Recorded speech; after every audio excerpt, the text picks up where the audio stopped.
প্রিয়জনকে চিরদিনের জন্য বশে আনার জন্য খুবই কার্যকরী একটি ভাইরাল আমল আমি আপনাদেরকে শিখিয়ে দিব।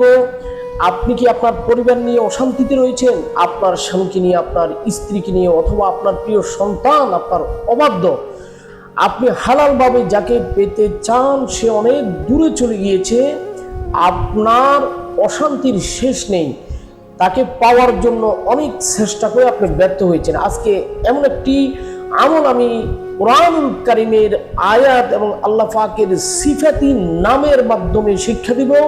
খুবই সহজ। বন্ধুগণকে কোন জায়গা থেকে দেখছেন আমাকে কমেন্টে জানিয়ে দিবেন। আপনি কিছু মিষ্টি দ্রব্য নেবেন, সেখানে 11 বার দুরূদ শরীফ, 11 বার ইস্তিগফার পাঠ করে একটা ফু দিবেন, এবং সূরা কাউসার 21 বার পাঠ করে 21টা ফু দিবেন, সূরা ইখলাস 21 বার পাঠ করে 21টা ফু দিবেন। আল্লাহ পাকের একটি মাত্র সিফাতি নাম ইয়া ওয়াদুদু 21 বার পাঠ করে 21টা ফু দিবেন, এবং আপনার প্রিয় মানুষটিকে ওই মিষ্টি দ্রব্য খাওয়াই দিবেন। ইনশাআল্লাহ সে আপনার বশে চলে আসবে। ভিডিওটি